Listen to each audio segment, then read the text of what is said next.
Hi everyone, my name is Rafiat and you're welcome back to my YouTube channel. So in this video, I'm going to show you everything you need to know about making samosas, from the wrappers to the fillings and the folding. I mean those samosas that are crunchy and with a juicy filling. So let's get right into it. These are the ingredients you're going to need for the wrappers, and I have all-purpose flour, some salt, some water, warm water, and some vegetable oil. That's all you need for the wrappers. So the first thing you need to do is to add the salt to the all-purpose flour. Now mix them together, making sure that they are well combined. After that, you can now add the vegetable oil. And after the vegetable oil, you can add the water, just like that. 4 ingredients, you're good to go. That's all you need to make the samosa wrappers. Now start stirring in one direction, making sure that as you're doing this, you're trying to get rid of the lumps as much as you can. Because we don't want any lumps in our samosa wrappers, we are going to pass this through a sieve. For me, this step is quite important because it's going to ensure that we don't have any lumps at all. Trust me, when you're done making your samosa wrappers, you don't want to see lumps here and there. It's not cool at all. So don't miss this step of passing through a sieve.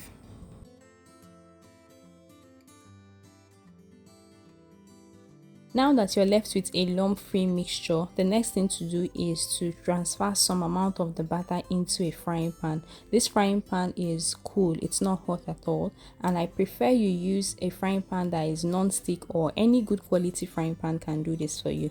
Once you add about a spoonful of mixture into the frying pan, go ahead and spread it all over the surface of the pan so that it gets everywhere.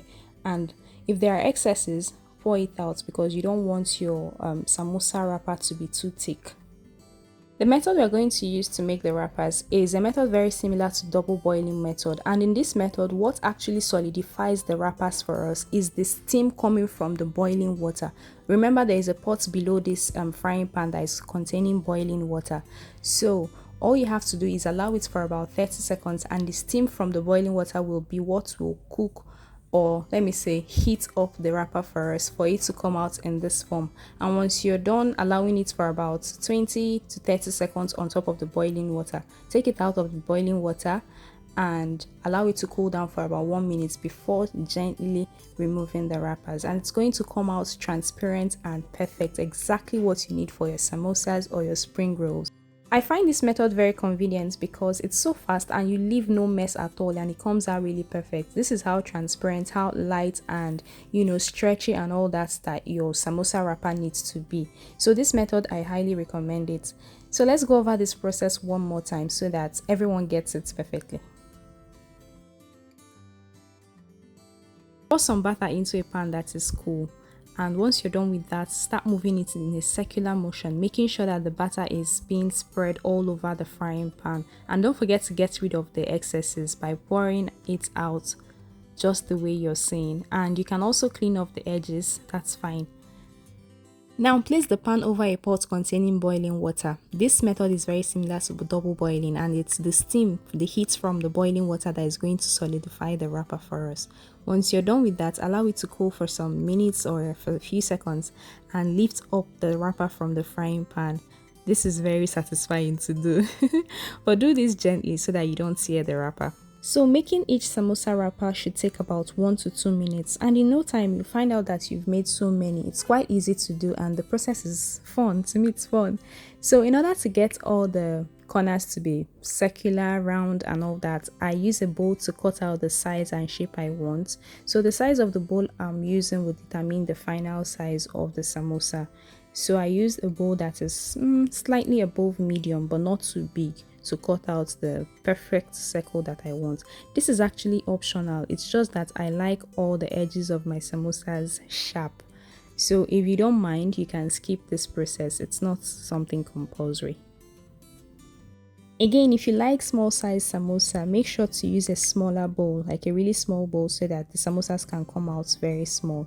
But because I want mine to be medium size, I use the bowl that is quite big, so that once I'm done cutting, I will be left with a samosa wrapper that is transparent with the perfect size, stretchy and all of that good stuff.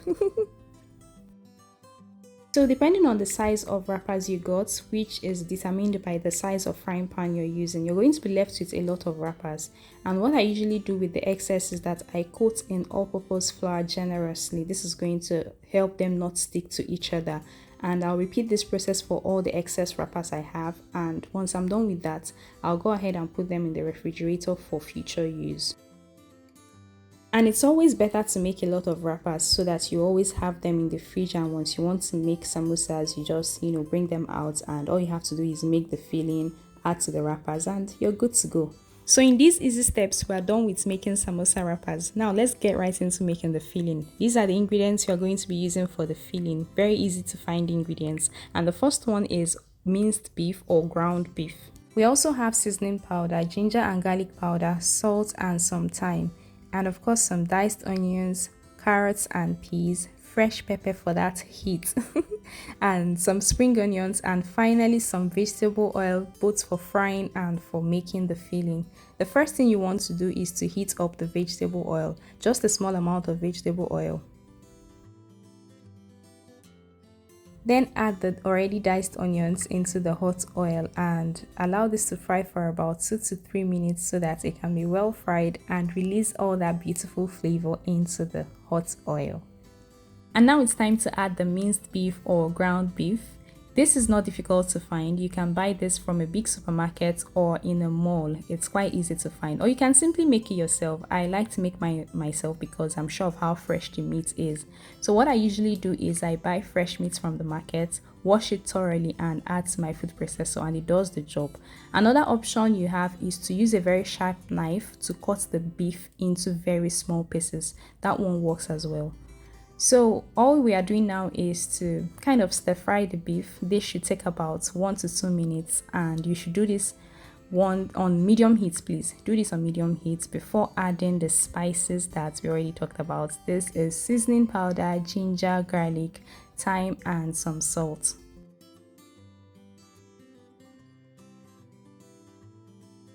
Another cool thing about making samosa is the fact that you can actually do what you want. You can use any meat of your choice. You can use beef, you can use chicken, lamb meat. It depends on what you want and how you like it. But I decided to use beef because beef samosas are my favorite. So that explains it. So all I'm doing now is adding the fresh pepper followed by the carrots and peas. You can add more veggies, but I like to keep it simple. So I'm using just peas and carrots. The process of making samosa filling involves a lot of, stirring together, which is what we have been doing since we started this process. Notice that I have been stirring everything together. This is because you won't be needing any water. You don't have to add water for the water to, help cook the ingredients and everything you've added to your filling. You're going to depend on the heat coming from the fire to cook everything and not water. So make sure you stir continuously to avoid burning or anything like that. So some people like their samosa filling to be a little bit soggy, and if you're in that category, what you have to do is dissolve some all-purpose flour in some water and add to this filling that we are making. But I am in the category that likes mine not soggy in any way. I like my veggies separated from the meat, everything standing on its own, one after the other. So yes, that's the category I am in. So I won't be adding any all-purpose flour, any water. The last thing to do is to add the spring onions for that flavor and color. And once you're done with that, stir this for another 3 to 5 minutes and you'll be done making the really cool samosa filling. And the final confirmation for a ready to be used samosa filling is when you squeeze the peas, they are already soft. So that way you will know that your samosa filling is ready. So now let's head over to the next step.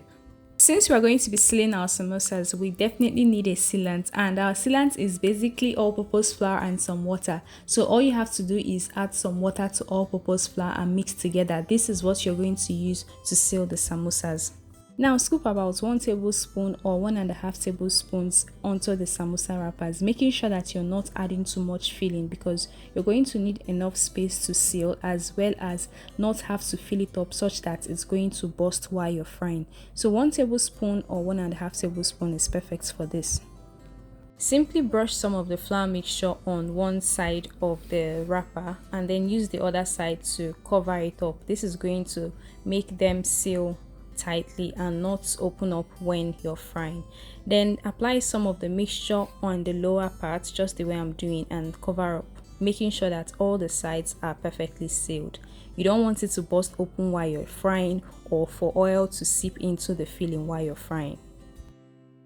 Another easy way to make sure that your samosas are perfectly sealed is to apply the flour mixture all around the wrapper, not applying on one half and the other half. It's easier to do it this way actually, and it ensures that all the sides of the samosas are perfectly sealed. Just look at how sealed this one is, so you don't you're not afraid that it's going to spill out, the filling will spill out, or it's going to burst open.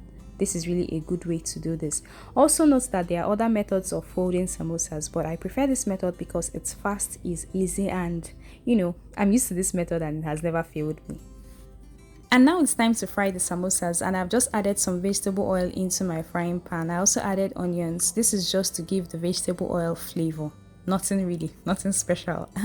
So once the oil is hot, the next thing to do is to add the samosas and allow them to fry. Do this on medium-low heat, not on high heat please, because the samosas are going to get burnt if you do this on high heat. So medium-low heat is perfect for frying your samosas, and once you're done frying them, each side should be fried for about 3 to 5 minutes. Take them out of the pan. At this point, I believe we are supposed to take some minutes off to celebrate how beautiful these samosas look. I also like the size. They are a little bit jumbo size, big size, or let's say medium size. But if you like yours smaller, that's fine. You can make them small. It will also come out nice. I also love how crunchy they came out. This is really nice. You need to try this recipe. It's really easy to make, and you can do this at home to suit whatever you want. Maybe the kind of filling you want, anyhow you want it. It all depends on you, and it's still going to turn out super yummy. And this is how I make my samosas. Thank you so much for watching this video. Thank you for coming this far. Please don't forget to hit the subscribe button and like this video, share, comment, and all of that good stuff. Bye, and I will see you in my next one.